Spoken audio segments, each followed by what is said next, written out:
Okay, it's recording now. Assalamualaikum, good morning. Okay, Group A SGDA 4013, Assessment in Education.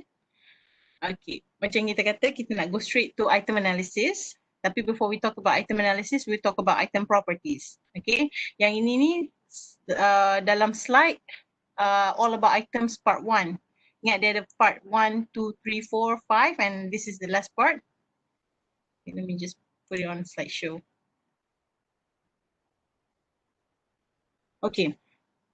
Dulu kita kata measurement is an interaction. Ada interaksi antara manusia dan item. Item tu test kita lah. Okay. Kita ada sifat-sifat manusia dan kita ada sifat item lah sekarang ni. Sifat manusia tu macam-macam lah. Dia punya ability, trait level, kan? Dia punya sifat, dia punya keupayaan. Okay. Dan item, kita ada sifat-sifat dia antara yang penting difficulty and discrimination. Kesukaran dan diskriminasi. And discrimination in this part is not a bad thing. Bukannya diskriminasi rasis ke apa. Okay, we're gonna look what does it mean. Okay.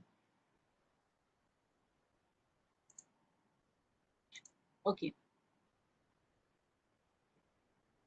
Oh, sorry. Okay, there you go.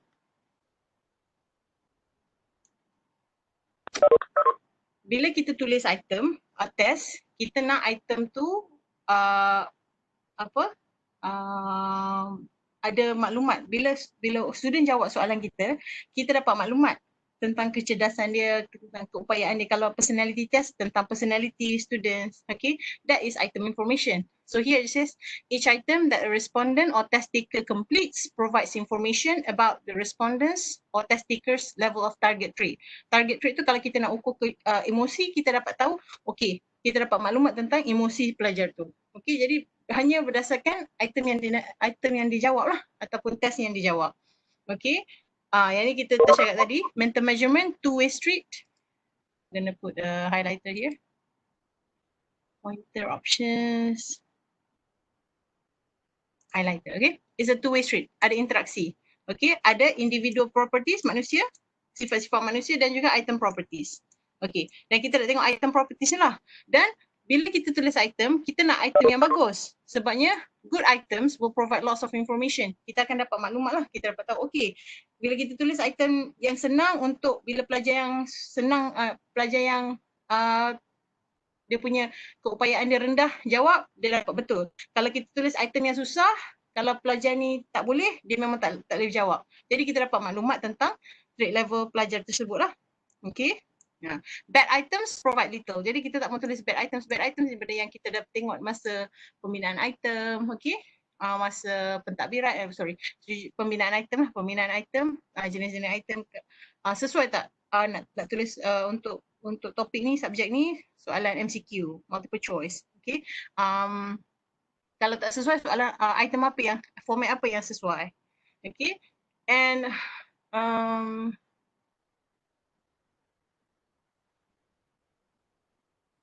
nak tulis good item, sebab tu kita kena ada table of specification. Okay, just to recap the previous topic. Okay, the ultimate goal kita nak tulis, kita nak dapat maklumat yang banyak lah. Tak adalah sia-sia orang kan. Kenapa orang bagi survey? Sebab dia nak dapat maklumat tentang sesuatu isu ataupun trait. Different items provide different amount of information. Of course, kalau item senang, dia mungkin information yang kita dapat sikit lah. Kalau item tu susah, dia tanya tambah, tolak, bahagi, darab, semua ada dalam tu. Jadi we get more information about the test taker's trait. Okay. Different items provide information for different levels of target trait. Target trait ni manusia lah. Manusia kan ada trait yang high, low, medium, high. Dia punya target trait. Okay, we'll see. Okay. Maklumat tu based on these two properties of the item. Ada dua item kan? Dua sifat item tadi. Okay. Item discrimination. Okay. This is the first thing. Selalunya kita cakap pasal difficulty dulu. Apa? It doesn't matter which one you are discussing first. Okay. First, item diskriminasi. Kita nak tengok sama ada bila kita tulis, bila student jawab item tu, bila item tu ada diskriminasi yang bagus, dia betul-betul dapat bezakan antara pelajar yang sama ada dia betul-betul high ataupun masih lagi medium, masih lagi dalam tahap medium. Okay, so kat sini dia kata, does the item produce responses that discriminate between individuals of different trait levels? Okay, yang ni KTKR ni kita tak go through lagi.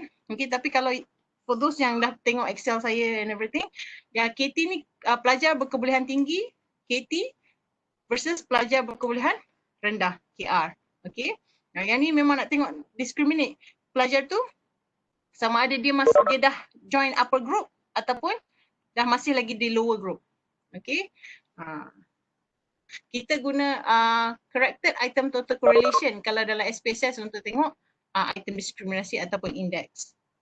Okay.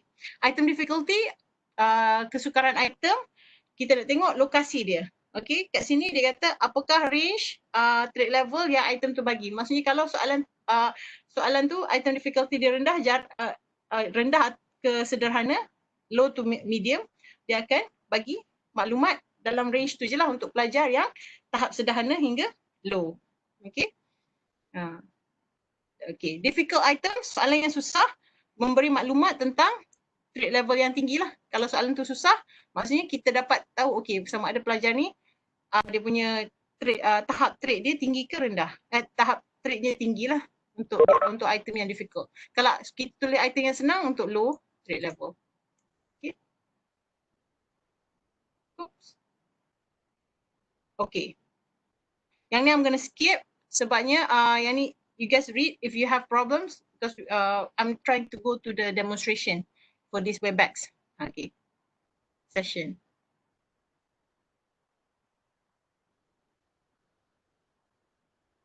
Okay. Ini item difficulty. Okay. Kat sini trait level kita tengok. Trait level ini low. Ini hedonisma. Kita nak ukur construct hedonisma. Okay. Hedonisma ni kalau kita punya definition dia ialah okay. Satu pandangan yang mengatakan bahawa kegembiraan, pleasure or happiness merupakan benda yang penting lah. Okay. Maksudnya kena benda yang material, benda yang seronok, benda yang lebih kepada ke arah entertainment lah. Okay. Jadi trait yang low selalunya kita kaitkan dengan ahli-ahli agama yang mungkin kita ni most of us are hedonisma ni sederhana, tak adalah terlalu high unless some of you really go and party like a rock star. Okay, yeah, your hedonisma is high. Okay, so bila kita tulis item low difficulty, maksudnya kita kat sini bukan maksudnya item tu item yang senang, tapi item yang ukur low hedonisma, low difficulty item lah basically. Okay, contohnya kalau soal item yang low difficulty, contoh item ialah most of the time I stay indoor on weekend nights to do something beneficial for me. Kalau orang yang selalunya hedonisme dia rendah, kita assume dia kalau hujung minggu dia tak keluar mana, dia study lah.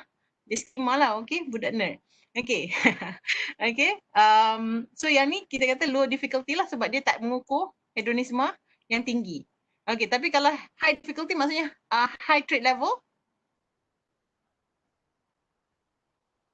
Soalan ni macam mana? Every normal Friday night, kebiasaan cuti hujung minggu Jumaat ni kalau dia duduk KL lah kan, I will stay out late to attend local concert. Mesti pergi local concert. Pergi tengok, okay sekarang coronavirus tak ada concert lah kan, okay. But in general, so every normal, kebiasaan Friday night yang normal bukan malam normal coronavirus lah, sebelum coronavirus kan. I will stay out late to attend local concert and then dia akan cakap strongly agree. Okay, those who have high hedonism, dia akan cakap, okay, benda ni yes, very true to me. Okay, very true for me. Okay, so this is high difficulty item sebab dia measuring high hedonism. Okay, this is survey. Tapi kalau education macam mana? Okay, this part reverse coding and everything. Later we'll talk about it. Okay.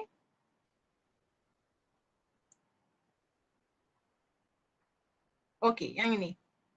Ini trait level dia, trait dia ialah basic arithmetic ability. Okay, arithmetic ability ni konsep mathematics yang terdiri daripada tambah, tolak, bahagi, darab. Okay kan? Ini konsep asas matematik. Ini description. Apa itu arithmetic ability? Okay. So dia ada basic, operasi basicnya, tambah, tolak, kali darab. Okay, so kalau item yang low, trade level yang low, so kita assume ya, kalau kita tanya soalan low difficulty, soalan yang senang untuk basic arithmetic untuk darjah 4. Macam mana soalan apa yang kita nak tanya?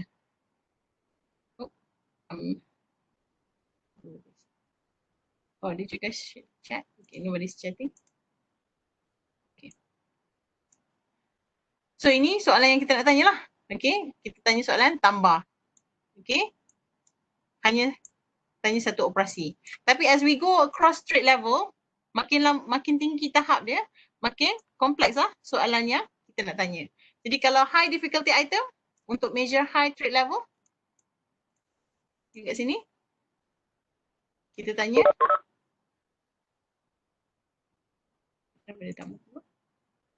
Okay, there you go. The soccer team played 160 games and won 65% of them.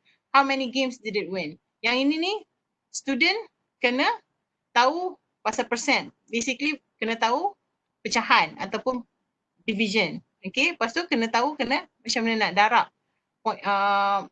Nak dapat 165, dapat 65% daripada 160. Okay, jadi dah involve, tambah tolak, kali darab. Okay, dah jadi soalan yang lebih susah. Okay, this is the basic thing.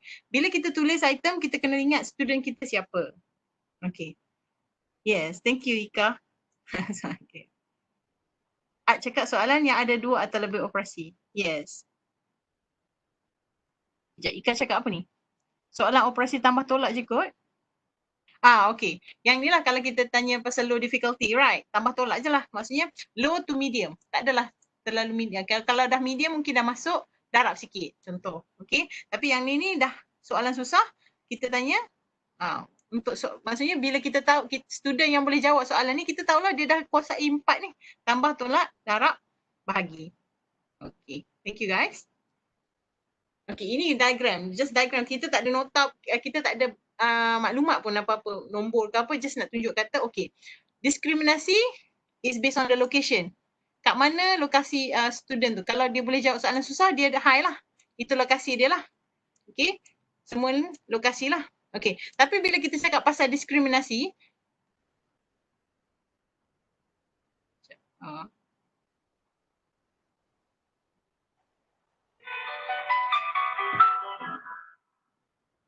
okay, I have to take this, okay? This is Office. Just a second.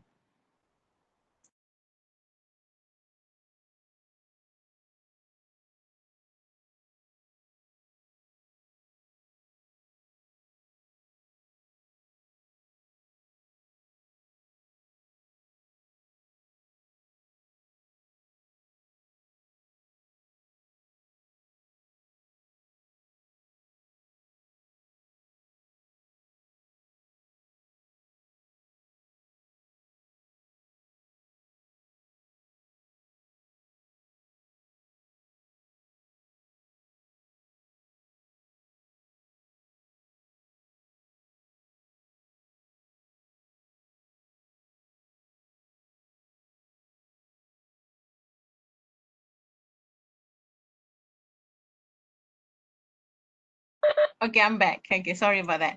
Tadi siapa tanya? Ghazali kata, okay, kalau nak tanya high difficulty boleh, ya. Soalan kebat itu soalan high difficulty. Okay, yang ni cuma kita nak tengok soalan apa yang kita tanya, right?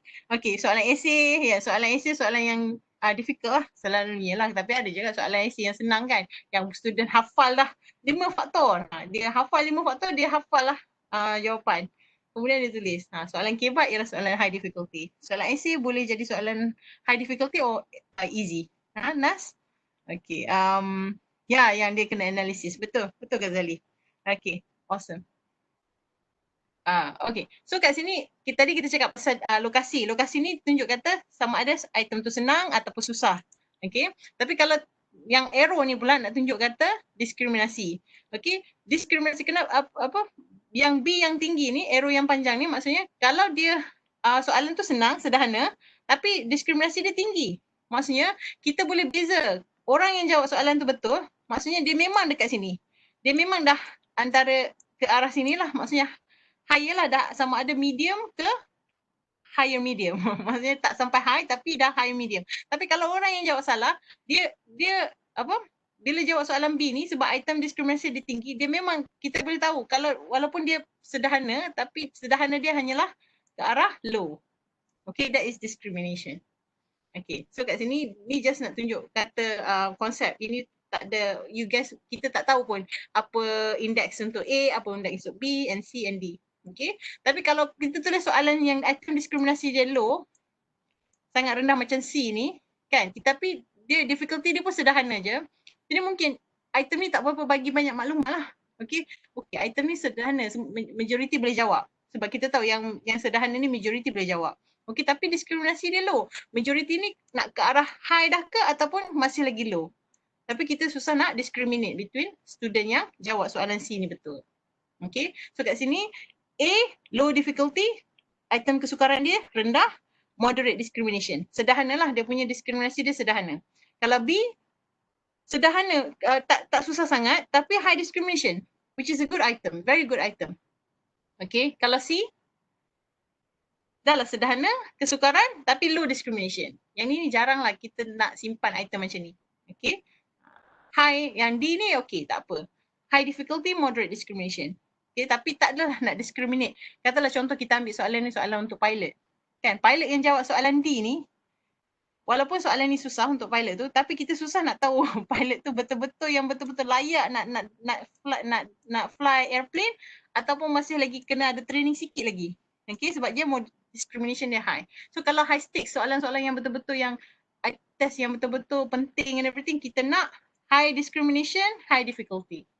Okay, kalau yang ini relatively kita nak yang tinggi lah discrimination dia. Okay, Mimi cakap apa?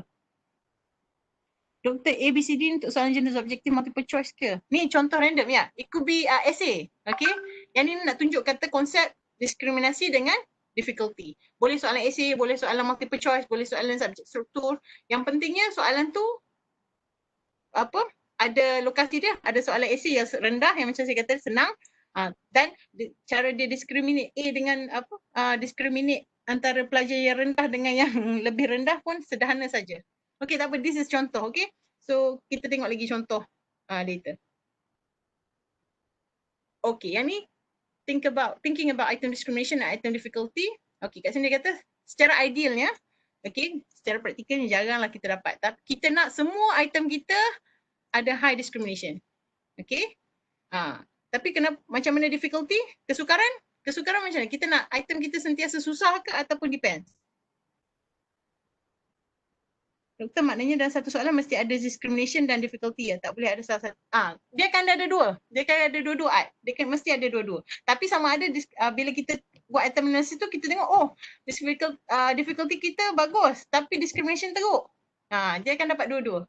Okay, cuma kita nak decide tu yang mana satulah quality dia. Okay. Oh no, why people keep calling?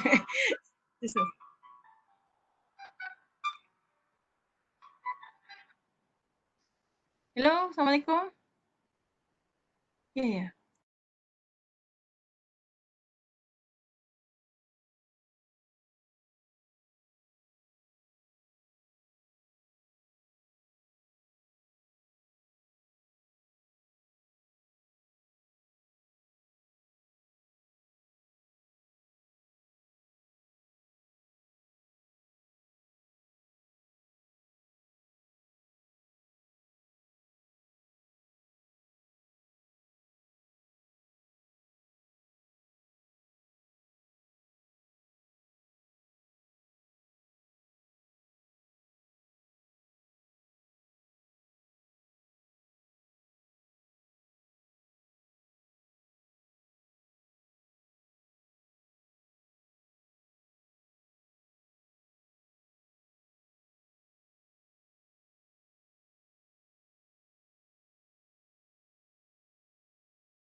Okay, I'm back. I don't know. Office been calling me. Okay. Okay. Sorry about that, guys. Okay. Tadi kita kata ideally secara idealnya kita nak semua item kita ada high discrimination. Sebab kita betul-betul nak discriminate lah. Dia ni low, betul-betul low ke ataupun dah masuk ke medium. Kalau dia medium, dia betul-betul medium ke ada potensi nak ke high. Okay.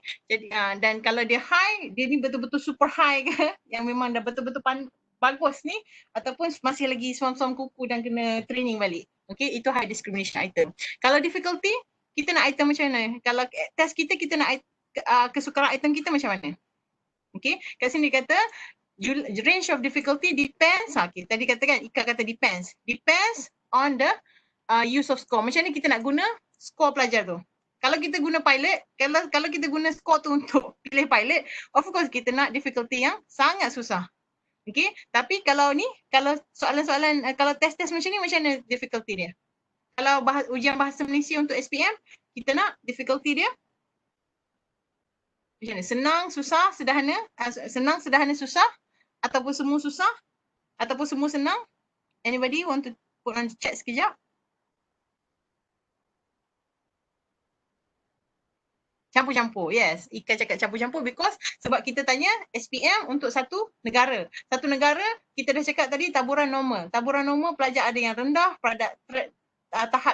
tahap trait dia ataupun trait level dia ada yang rendah, sederhana dan tinggi. Jadi soalan kita pun mestilah kan sebab student normal, item kita pun kita nak, item SPM kita nak taburan dia pun normal lah. Okay, ini mirror image lah. Ini person, student kita. Soalan bahasa Melayu SPM kita pun, ini item yang bawah ni.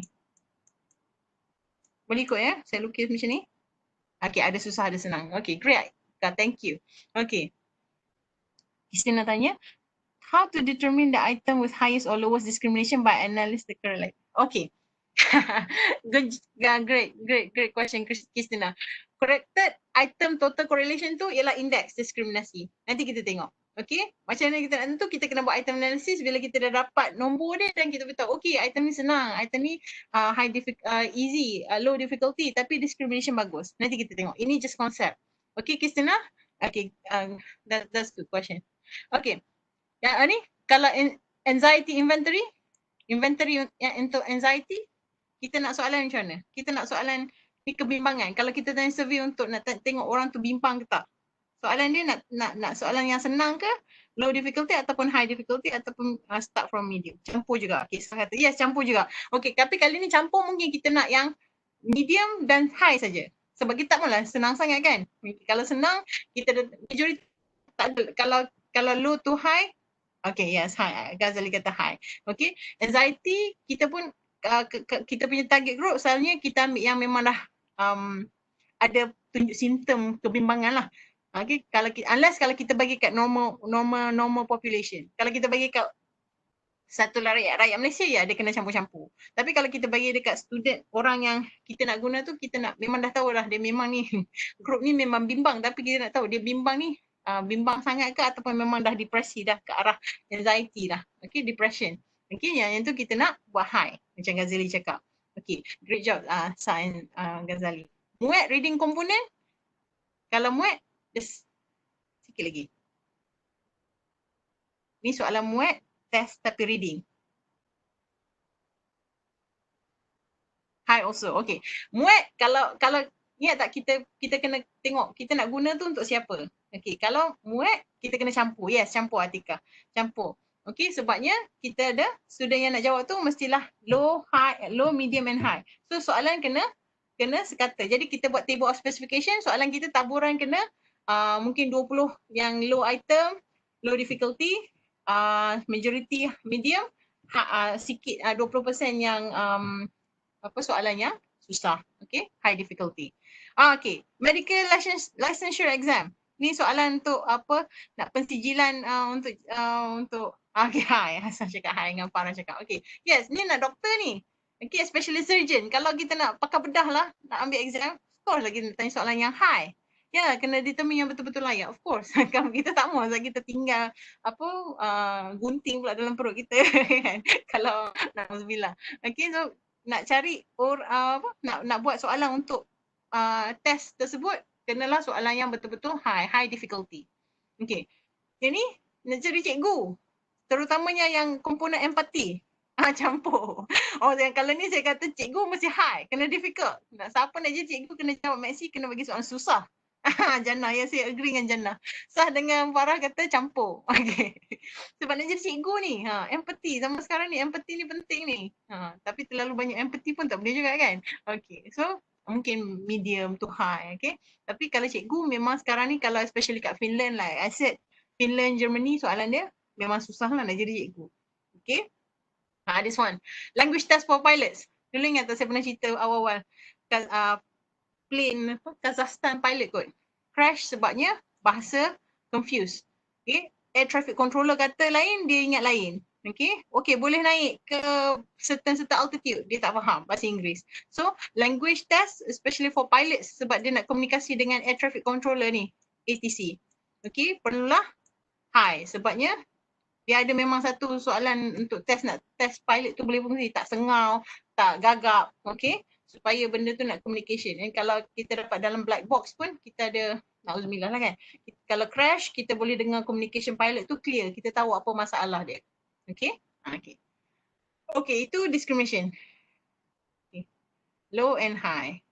Okay, yang ni, okay, you think about it. Why is it important to consider item discrimination and item difficulty? Think about it first. Okay. We do not want, kalau kita tak tahu kesukaran item tu apa, maksudnya kita tak tahu apa jadi dengan soalan kita. Okay. It's basically kita duk ingat dia ni, dia nak ambil ayam Belanda tapi ayam Belanda tu bunyi kerbau. Oh, lembu. Okay.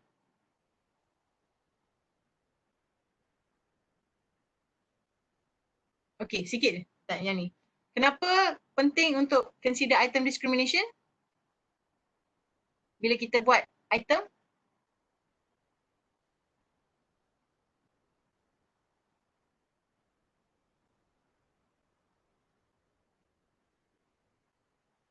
okay, I'm gonna answer that.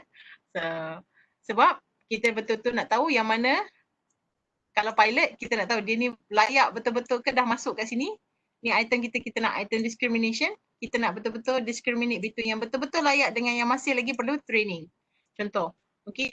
Kalau soalan biasa kita nak tahulah sama ada student tu kalau dia jawab soalan tu medium tapi item discrimination dia tinggi, kita tahulah dia betul-betul ada potensi untuk ke high.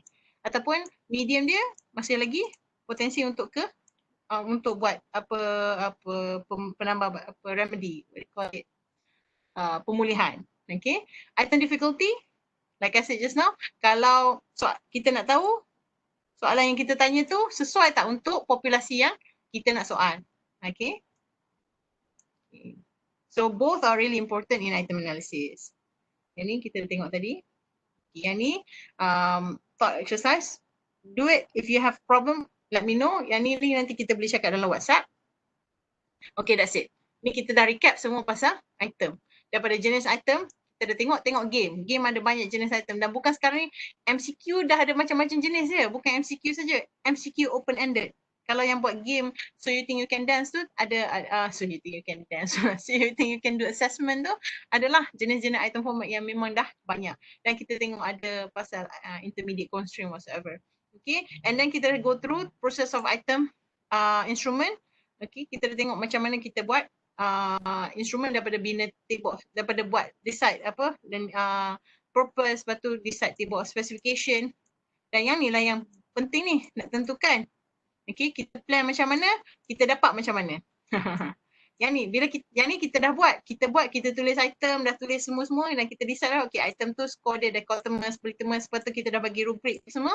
Kemudian, kita analysis. Lepas student dah jawab, tengok kan, kita dah buat test administration, lepas student jawab semua, kita tengok betul ke tak yang kita plan. Soalan tu betul ke tak yang kita plan based on table of specification kita. Itu tujuan item analysis. Nak tengok quality item.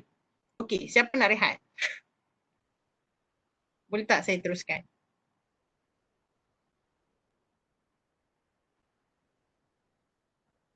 Okay, thank you guys.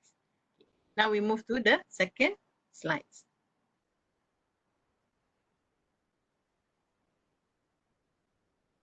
Kenapa dia tak mau exit?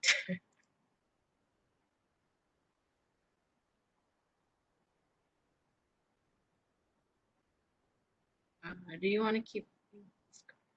Okay, itu item properties. Dia masuk part 2. Thank you, Intan. Okay, masuk part 2. Okay. Ini memang, bab ni memang hanya untuk item analysis ataupun kita nak bincang pasal sifat-sifat dia dan kemudian kita nak buat analisis lah. Macam mana kita nak decide. Yang macam Kristina tanya tu, macam mana kita nak tahu. Kita dah tahu konsep, macam mana kita nak buat item analysis. Okay. Bila kita cakap item difficulty, kita ada buat sikit distracted analysis. Distracted analysis ni analisis pengganggu hanya untuk soalan multiple choice. Okay. Just be aware about this. Kemudian item discrimination dan kita akan tengok case studies. Okay, yang ni saya akan try tunjuk dalam SPSS dan kemudian Excel calculation ni kita akan sambung hari Khamis. Okay, insyaAllah.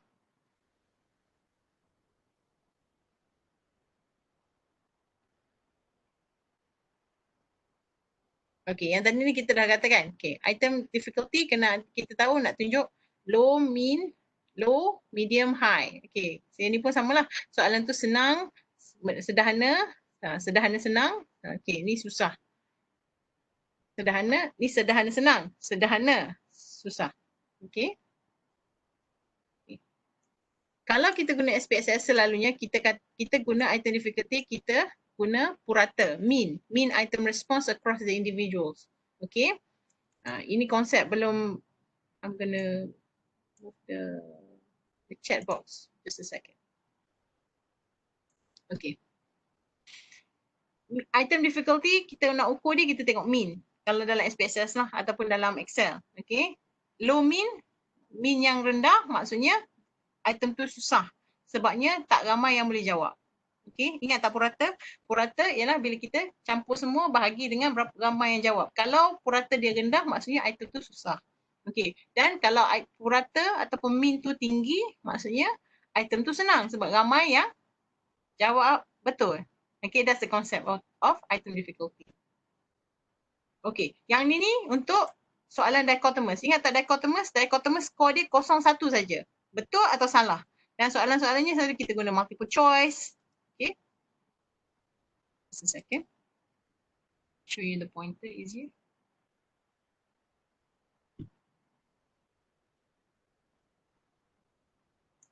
Okay. Okay, ni dichotomous item. Alamak. Yang kita skor 0-1 sajalah. Okay, jadi kalau kita, okay, selain daripada mean, kita guna P. P pun boleh juga lah, ada yang panggil P. Okay, kalau setengah buku dia panggil P. P tu proportion correct. Mean lah tu. Okay, maksudnya kadar yang correct, sekadar jawapan yang betul. Okay, kalau kita jawab soalan dichotomous item kan, kita kata item, dia dichotomous item 0-1 kan. Skor yang salah 0, skor yang betul 1. Jadi kalau item difficulty tu 0, maksudnya item tu high difficulty lah. Soalan yang susah. Kalau P dia iaitu item kesukaran dia 1, maksudnya item ni senang. Sebabnya semua boleh jawab. Semua dapat 1. Okay. So far so good. Ini tunjuk range lah. Okay, nanti akan dapatlah 0.5, 0.2. Okay. 0.2. Okay, 0.5, 1, 0.9. So, itu jarak untuk item yang score dichotomous. Usually multiple choice items. Okay.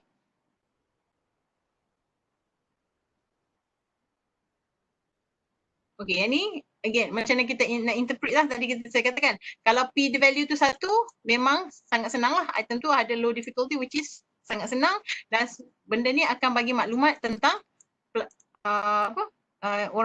individu yang low threat level lah, yang ada threat level tahap threatnya tinggi rendah. Kalau kosong, soalan ni sangat susah lah. So very difficulty. Kalau maksudnya kita akan dapat maklumat tentang individu yang high threat level. Okay. Kalau kita tanya soalan tu memang kita akan dapat maklumat untuk pelajar yang pandai lah. Yang betul-betul pandai. Kalau dia boleh jawab soalan yang item difficulty ni yang mana kalau kita bagi normally student tak boleh jawab, tapi kalau kita bagi kepada pelajar yang betul-betul pandai mungkin dia boleh jawab. Okay. Kalau yang ni maksudnya sederhana lah dia punya difficulty. Okay, dapat 0.5. Okay, ini dichotomous item. Again, dichotomous item. Okay, quality. Especially for dichotomous, untuk kat sini dia kata kita tak mau yang too extreme. Kalau susah sangat pun kita tak nak untuk, kalau terutama kalau populasi kita normal. Kan? Sebabnya kalau too extreme siapa yang boleh jawab? Kan? Geng-geng kat sini semua tak boleh jawab lah. Kan? Yang ni dah semua tak boleh jawab dah. Cuma yang belah sini je lah yang boleh jawab. Okay? So kita tak naklah too extreme. Yang terlalu senang pun kita tak nak tanya jugalah. Okay, jadi dia ada optimal value lah. Macam mana, apa yang bagus untuk tanya. Okay. Okay, kat sini dia kata point 9 ni apa terlalu senang. Mungkin tak sesuai nak tanya sebab bila ramai sangat boleh jawab. Okay. Itu ni kalau specialist soalan SPM lah. Okay. Typical items selalunya kita nak kesukaran, indeks kesukaran dalam point 3 hingga point 7. Itu barulah kita dapat range yang berguna lah kita kata. Okay. Untuk trade continuum. So, kat sini ni optimal level range dia ialah antara point 3 dengan point 7. Dan macam mana kita nak decide optimal range ni, kalau dichotomous item kita ada ABCD kan? Tadi option ABCD. Okay, jadi kita kena tengok optimal level dia 1 tambah G bahagi 2. G tu ialah guessing. Sebab dia ada guess. Kalau multiple choice kita ada guessing. Maksudnya student boleh just teka. Okay, jadi macam mana nak kira guessing ni pula? 1 bahagi number of options. Maksudnya kalau kita ada ABCD, kita ada 4 options. 1 bahagi 4, 0.25. So, jadi chance level kita ataupun tahap dia nak guess tu ialah 0.25. Kemudian masuk dalam ni lah 1 tambah 0.25 bahagi 2. Dalam 0.62 kot. Okay, kita akan dapat. So, optimal level untuk item yang ada 4 option. Kesukaran dia mungkin dalam 0.625 ni bagus. Okay. Kalau kita tambah lagi apa A, B, C, D, E, F, G, makin susahlah soalan tu. Okay. Okay, yang ni. Just real quick ya. Siapa yang boleh chat. For each of the P values. Okay, ni soalan multiple choice. Multiple choice kita score dichotomous kan? 01. Okay. Ini P values dia. Kesukaran lah. Indeks kesukaran. Okay. Decide sama ada item tu item yang low difficulty-nya ataupun high. Okay. So, nombor 1. P.5. Item difficulty apa? Low, average, high. Average. Good job, Art. Okay. It is average. Apa? Yes, Mimi. Good job. Okay. Average difficulty, kita dapat maklumat tentang orang yang ada individu yang dia punya trade level dia di tengah-tengah. Kalau P.02, 0.2, high. Very good. High difficulty. Sebabnya dia dah ke arah kosong kan? Ingat tak dia terbalik? Sebabnya min tu dah dekat kosong. Okay. P.8, low. Okay, good. Okay. Tadi yang soalan 2 tu Farah jawab, Farah ke Sah? Sah dengan Atika jawab. Okay, kemudian Ghazali jawab low. Yes. Very good, guys. Yang last kali tu P sama dengan 1.0. Item difficulty low sangat. Yes, very low. Bagus. Okay. Low sangat. Yeah, the answer that I'm looking very low lah. Okay, yeah, Jannah. Yes, very low. It's low. Okay, so kita dah tengok kan. High difficulty, low difficulty, very low or extreme. No information. Maksudnya semua orang jawab betul. Sebab dia dapat 1. Perform Jali. Oh, okay. You guys call Ghazali Jali ya? Okay. Okay. Okay. Yang ni okay. Macam yang saya tadi tu lah. Guessing tu nak tunjuk kata kalau untuk multiple choice ni sebab dia ada ABCD. ABCD tu pun pilihan jawapan. Makin banyak pilihan jawapan makin susah lah. Okay. Dan untuk multiple choice ni dia punya optimal value based on number of option dia. Okay. Kita nak tengok kat sini. Ada 1 item. Ada 4 response options. Maksudnya ada jawapan dia ada A, B, C, D. Okay. Maksudnya dia boleh tanya paling senang kalau kau boleh student soalan yang item ni kau boleh kita nak dia punya difficulty dia paling susah 0.25 sebabnya guessing ni kan kita bahagi 2 tadi guessing dia 1 bahagi 4 0.25. So itu paling lekeh lah sebabnya kalau dia teka pun soalan dia dapat 0.025 dan kalau Kalau boleh kita nak jarak untuk soalan item tu 0.625. Okay. Dia punya indeks kesukaran. Yang ni kita tengok nanti. Ini exercise. Yang ni nanti kita buatlah. Consider a multiple choice item with 4 response options. For what trait level does an item with P.03? Tadi kita kata tadi, kalau ada 4 option, dia punya optimal value ialah antara 0.25 dengan 0.625. Okey, kalau P dia 0.3,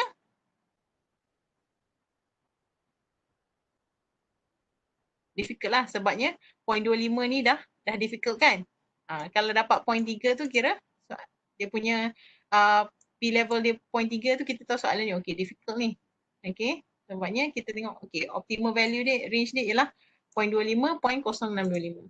Okey, dia score 0.3. Dia tak jauh dah dengan 0.25 ni. Okay. Consider a multiple choice item with 2 response options. Ada true or false. What would you expect the lowest possible P value? Maksudnya apa kita nak expect yang paling apa dia punya kesukaran yang paling rendah apa?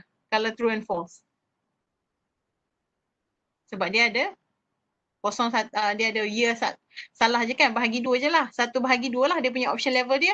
True ada 2 je. Yes, Ghazali. Okay. Ghazali, Christina is 0.5. Sebabnya kita ada true, kita ada false. Kita ada 2 option. So kita ada 1 bahagi 2 lah. 1 bahagi 2 kan sebab 50-50 lah. Sama ada betul ke salah. Jadi paling low dia mesti 0.5 lah. Paling tinggi mestilah 1 lah. Sama ada jawab salah ataupun dia jawab sama ada jawab kosong ataupun dia jawab 1. Okay Christina, tak apa. Yang ni kita nak tunjuk kata kalau true false mesti range macam ni. Kalau range dia terlalu susah, memang kita kena revise lah soalan tu. Okay. Yang ni 3 response option. 3 response option. 1 bahagi 3 berapa? 0.3 kot, tak salah kan? So 0.3 tu maksudnya dia punya paling susah lah soalan 0.3. Item index difficulty 0.3 paling rendah. Okay. Yang ni kita kata 0.15. Bila kita buat item analysis dia dapat 0.15. Maksudnya apa quality item tersebut yang kita tahu based on P value dia. Tapi dia ada 3 response. Yes. This is very difficult item. Sebabnya item should be item difficulty paling tinggi 1 bahagi 3.33 kan? Sebab dia ada 3 response. This item should be flagged for further analysis sebab terlalu tak ramai yang boleh jawab lah. Okay. Sebabnya dia dapat P value dia 0.015. 0.15. Sorry. Maksudnya saya tak biasa nak pronounce 0.15 ni. Okay. So kalau confused let me know. 0.15. Okay. Ataupun 0.15. Okay. Okay. Ghazali kata low. Okay. Sebabnya dia dah ke arah sangat low sebab kita ada 3 jawapan je tadi. Ini ada jawapan dia. Okay. Okay. Ni masuk distracted analysis sikit. Sekarang dah pukul berapa? 9.45.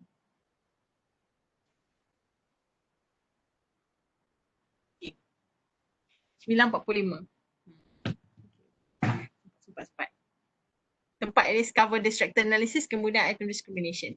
Kalau tak sempat untuk SPSS nanti kita sambung hari Khamis. Okay, that's my plan. Hari Khamis mungkin buat item analysis saja. Hari ni buat konsep sikit, okay?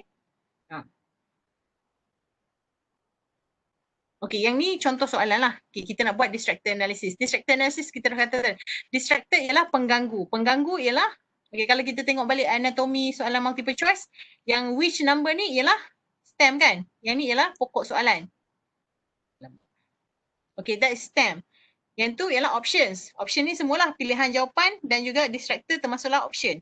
Okay, kemudian distractor ni ialah option yang bukan jawapan dan 50 ni ialah key lah, itu jawapan dia, kunci jawapan. Okay, itu ialah basic punya struktur soalan multiple choice. Kita tahu tu. Okay, kalau kita buat distractor analysis yang based on qualitative ni yang tak ada nombor ni, okay, kita bagi tahu okay, kenapa A bukan jawapan. Kenapa? Sebabnya A ni tidak consider criteria of multiple of 5. B, kenapa dia bukan jawapan? Sebabnya ini alasan dia. Okay, C, ini jawapan betul. Yes, sebab this is the number of faktor 100 dan juga boleh kali dengan 5. So C ialah jawapan yang betul. D, multiplied 105 and also it did not consider criteria of factor. So kat sini ialah kita punya distracted analysis bila kita buat analisis pengganggu. Kenapa penting pengganggu ni? Kenapa kita kena buat at least analisis pengganggu ni? Nak uji kefahaman, okey satu art. Yang okey, base sebab kita kata item analysis kita untuk tengok quality item. Kalau quality item berdasarkan indeks kesukaran dan diskriminasi tadi lah. Dan indeks kesukaran tadi based on jenis-jenis apa pilihan jawapan kan, kita kata tadi kan satu bahagi dengan 4 and everything. Okay, yang ni ada 4 dan setiap pilihan jawapan ni kalau kita pilih pengganggu yang pelik-pelik yang memang tak relate dan student yang lemah pun boleh tahu kan, boleh cancel lah. Okay, ni bukan jawapan ni. Dia okay, cancel A. Sebab dia tak faham pun konsep tu, dia boleh cancel terus. Itu bukan pengganggu yang baik. Okay, nak pasti trade. Okay, yes, kita betul-betul nak kena pasti student mana yang betul-betul faham. Sebab kalau pengganggu pun pengganggu yang boleh senang-senang nak guess, that's not functioning distractor. Okay, ada dulu kes dekat Kelantan tak salah. Soalan percubaan. Ada cikgu master, student master saya dia cikgu di Kelantan, dia kata soalan percubaan ke apa? Tanya pasal tokoh Islam tapi ada jawapan di Upin Ipin. Okay, that's not funny. Walaupun dia nak I think orang yang nak buat soalan tu nak buat funny tapi it's not funny to buat jawapan ada pilihan jawapan Upin Ipin. Budak-budak boleh pangkah terus. Okay, dan kita betul-betul tak dapat trade betul-betul yang kita nak ukur lah. Dia cuma tahu kata itu ialah soal pengganggu yang tak sesuai. Dan kita nak semua orang jawab. Kau boleh sebab kita kata soalan pelajar kita lemah sampai ke pandai. Okay, kalau tak ada pelajar pun yang jawab, yang ambil jawapan A bila kita buat item analysis, distracted analysis nanti, maksudnya distracted pengganggu tu tak berfungsi lah. Okay, ini correct. Itu rasional dia. Kenapa distracted? Jadi kalau kita sebenarnya buat soalan multiple choice ni susah. Sangat susah dan sangat ambil masa. Tapi senang nak score je lah. Okay. Jadi dan kita sebenarnya boleh juga buat tanya yang bila kita buat soalan multiple choice, kita boleh tanya soalan yang betul-betul kebat. Okay. Cuma nak buat tu memang susah. Jadi sebab apa kita kena decide. Pengganggu tu pun menyebabkan kita fikir juga. Okay. Oh, yang ni betul-betul tu. Ini apa? B ni betul ke ni ya? Macam okey, 440 kenapa 440? Okey. Kenapa tak 25? Okey, kenapa tak so jadi the option tu memang kena buat betul-betul yang bermakna dan berfungsi. Okey. Kat sini dia tanya tadi. Dalam test pendidikan, jika tak ada seorang pun jawab distractor tersebut, adakah distractor tersebut bagus ke bad? Bagus ke bad? Good or bad? In educational test, if no students, yes, bad. Because nobody's answering it. Sebab ada pelajar yang lemah, dia tak jawab. Maksudnya dia tahu benda tu. Dan maksudnya kita bukan kita nak tricky ke apa, nak suruh student salah ke apa. Tapi sebab kita dah assume orang yang jawab soalan kita, dia punya ability, trait level dia low, medium, high. Jadi pengganggu dia pun mesti ada. Yang low mesti dia akan terganggu lah. Nama pun pengganggu kan ataupun distractor. Dia macam Upin Ipin tu, yes. Okay. Semua okay, yes. Semua orang tak akan jawab. Jadi kita tak maulah pengganggu tu. Itu tujuan distracted analysis. Yang ni if you want to know, it's really important masa item analysis 2. Item analysis 2 kena buat distracted analysis. Kena bagi tahu kenapa, adakah itu bagus and everything. So you'll see the question. Okay, nanti tengok tau. Come on. Dia tak mau jalan pula. What is your opinion on the STEM? Yang ni cara kita nak mudahkan penulisan item lah. Okay, sebab ada yang expert kata STEM ni atau pokok soalan ni boleh ditulis dengan cara letak bullet point. Lebih mudah untuk pelajar sebab kita bukan nak ajar bahasa. What number is both a factor of 100 and a multiple of 5. Okay, sebab kalau kat US kita kena consider immigrants yang datang yang memang mak bapak dia orang tak cakap bahasa Inggeris kan. Jadi student tu kena student tu kena jawab macam ni, mungkin itu stress lah untuk dia. Especially yang ni untuk grade berapa ni? Grade 3 kot. Grade 3 memang kalau kita tanya soalan macam ni mungkin kita boleh simplifykan dia dalam bentuk bullet point. Okay, itu cara penulisan item lah. Yang tak kita kata penulisan item tak boleh terlalu stresskan sangat, tak boleh bias untuk certain population. Okay, itu just side description je lah. Kadang-kadang kita kata kita tanya soalan ni low tapi soalan ni susah. Kita tengok indeks kita nanti, katalah kita dah buat item analysis, kita buat okay, point 2. Point 2 tu susah lah sebabnya optimal item ni point 25 kan. Point 25 hingga point 625. Tapi tengok bila kita buat soalan ni, kita kata okay, point 2. Oh alamak, soalan ni susah sangat ke? Okay. Kat mana yang kita, bila kita analisis, bila kita dah tengok konten, kita dapat nombor, kita tengok konten balik lah. Oh, mungkin benda ni kita boleh simplify. Kita boleh revise item kita. Okay. Comot dah saya contoh-contoh. Okay. So, ini saya masuk sekali dengan bila last sekali, bila kita nak revise item. Bila kita kata, okay, soalan ni tak sesuai nak tanya, macam mana kita nak revise, kita boleh tukar pokok soalan dia bagi mudah sikit buat dalam bentuk bullet point. Supaya reduce the burden untuk membaca. Sebab kita bukan nak tanya bahasa, kita nak tanya matematik. Okay. Oh. Distracted analysis 2 ni.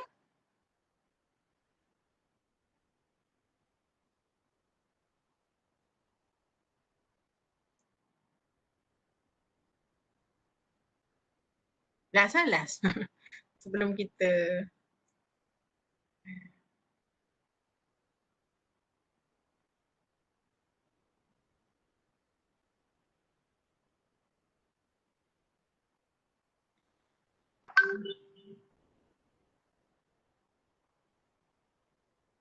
okay.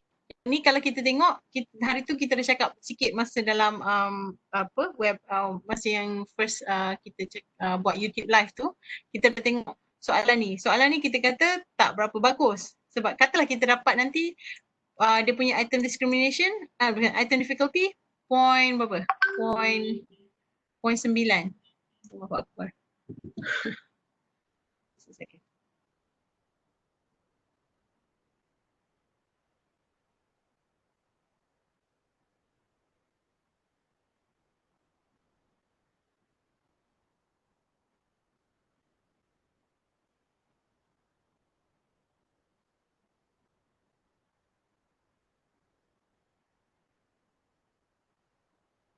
Okay.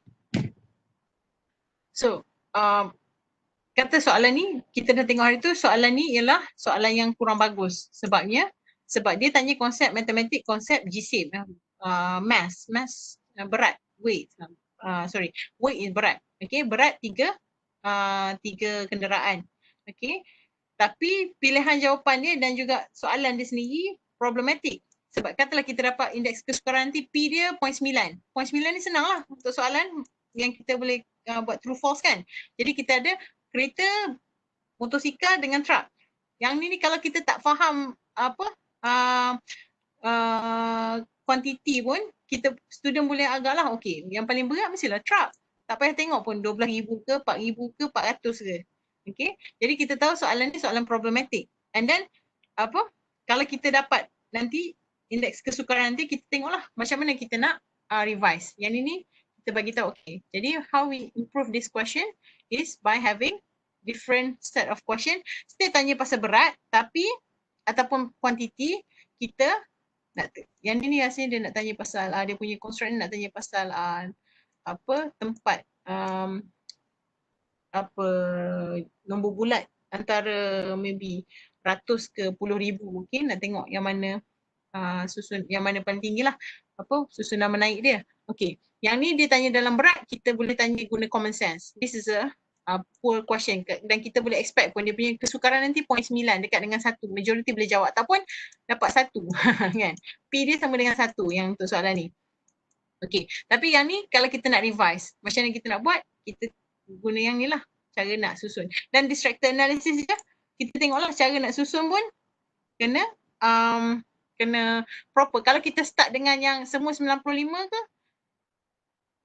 bagus, ataupun start dengan 95 dengan 121. Sebabnya dia akan ada greatest to least. Kalau kita start dengan 107, ya, 107, student boleh buang dah jawapan tu. Tengok soalan dia tak tanya pun start dengan 107 sebab 107 kan tengah-tengah. Sebab dia tak, jadi dia tak boleh faham, dia tak boleh dia kata dah okey, yang 107 tengah-tengah, jadi dia bukan greatest, dia bukan least. Dia tengah-tengah, jadi kita boleh delete that distractor. Okay, jadi cara dia tulis pilihan jawapan pun dia tak make sure tak ada 107. Sama ada 95 dengan 121 sebab dia nak tahu faham tak maksud greatest dengan least. Yang ni dia nak tanya lightest to heaviest. Basically construct dia nak susun nombor lah ikut quantity. Okay, menaik dan menurun. Okay. Yang ni last kali distractor. Tadi saya kata last, berapa kali last. Okay, yang ni this is last. Okay, distractors untuk item analysis untuk soalan ni. Okay, kat sini soalan ni, Abang Zadi ke Kuala Lumpur untuk menghadiri temu duga dengan tempat kosong segulung ijazah yang dimilikinya. So jawapan dia ialah berbekalkan. Okay, kat sini kita tengok kategori dia. Yang ni bila kita dah buat, yang ni jangan fikir pasal KT, KR lagi. Yang ni pun jangan tengok lagi. Okay, Allah. Okay, cuma tengok yang ni saja, pilihan jawapan ni. Tengok. Allah. I'm so sorry. Why? My mouse is super sensitive. Okay, here. A. Jawapan dia A kan? Kita tengok.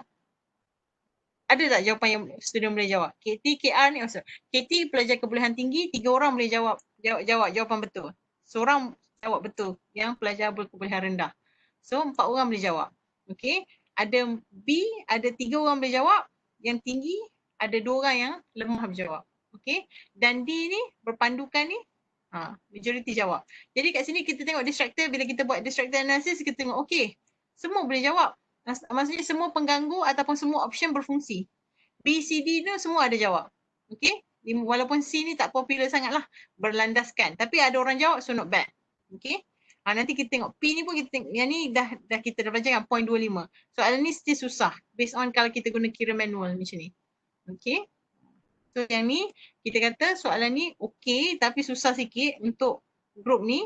Tapi in terms of distractor analysis, semua distractor berfungsi. Sebabnya semua ada student jawab. KR ni student yang berkebolehan rendah. Ini dia punya interpretasi lah kalau nak buat nanti. Especially untuk assignment 2.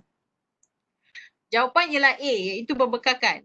4 orang daripada murid berkebolehan tinggi memilih distractor D sebagai jawapan. Hal ini mungkin berlaku kerana terdapat faktor kekeliruan di mana mereka menyangka itu ialah jawapan. Kesemua option telah dipilih oleh semua murid berkebolehan tinggi maupun murid berkebolehan rendah. Berkali kesukaran P tidak berada dalam skala 0.3 hingga 0.7 iaitu 0.2. Menunjukkan item tersebut adalah sukar kerana hanya 20% daripada murid boleh menjawab item tersebut dengan betul. Okey, kalau kita guna peratusan lah. Okey, perkali diskriminasi D kalau kita buat tadi 0.2 menunjukkan item punya perkali diskriminasi yang rendah iaitu kurang daripada 0.3. Ini bila kita cakap pasal diskriminasi, dia punya range yang bagus ialah perlu at least 0.3. Ini kalau high stake yang betul-betul expert buat lah. Tapi kalau kita buat dalam kelas, kalau kita dapat 0.2 ni dah cukup bagus lah. Okay. Jadi dia punya keseluruhannya item ini merupakan item yang sukar. P sama dengan 0.2 which is mean dia. Dengan kebolehan mendiskriminasi antara pelajar agak rendah. D dia hanyalah 0.2. Item ini mungkin perlu dikaji semula sama ada ingin dikekalkan sebagai item atau dibuang dan digantikan dengan item yang lain. Sebagai penulis item, kami mengambil keputusan untuk mengekalkan item tersebut kerana item tersebut sukar dan tidak mempunyai indeks diskriminasi yang negatif. Okay, kan? Nanti kita tahulah kalau negatif kita tak maulah. Bila ada indeks diskriminasi negatif ni, kau boleh kita nak buang. Okay, yang ni kita tengok nanti diskriminasi. Kesemua distractor, pengganggu juga didapati berfungsi. Ini jelas contoh item analisis yang lengkap. Okay, ini kalau siapa yang nak go through yang ni, difficulty index ni, boleh dah, tapi kita tak masuk lagi. Ini kalau kita buat dalam Excel. Siapa yang dah pergi tengok Excel saya dah sediakan template. Masuk je apa? A, B, C ni siapa yang jawab 3, siapa yang jawab apa 1, 2, 1, 5 ni. Nanti semua boleh guna Excel tu lah untuk jawab. Yang ini dan yang ini memang saya rasa memang betul-betul penting untuk jawab assignment item analysis 2. Okay. Itu saja I'm gonna end. Tapi hari Khamis ni kita go through SPSS pula. Okay? Dan kita akan sambung item discrimination. Okay. Thank you guys. Mimi, macam mana? Dah dapat SPSS ke? Cuba ya, ini boleh Excel. Ini senang lagi guna Excel. Okay. Kalau tengok Excel yang saya bagi tu, Excel yang mana ya? Kalau saya finish. Oh, tak sempat scan. Okay, sekejap. Tak apa, nanti saya share dalam Excel tu, saya point dalam yang semalam yang saya bagi banyak-banyak tu adalah Excel. Okay, siapa tak sempat scan. Okay. Alamak.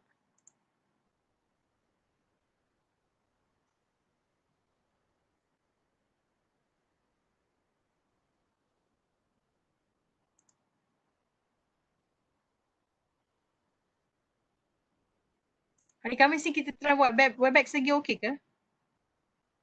Okey, Jannah guna phone. Jannah nanti saya masuk Jannah punya nama manual. Okey. Nanti kita bincang dalam WhatsApp lah hari Khamis ni. Kita buat macam ni lagi sebab item analysis ni senang buat macam ni. Pendapat saya lah. Ke tak kisah buat dalam WhatsApp? Okey. Alhamdulillah. Okey. Zul guna phone. Okey, Nas kata nak guna Webex. Okey.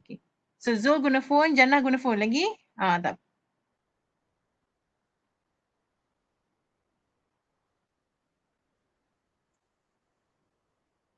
Saya pun tak apa nak. Susah juga nak control Webex ni sebenarnya dengan chatbox saja dengan benda ni lagi.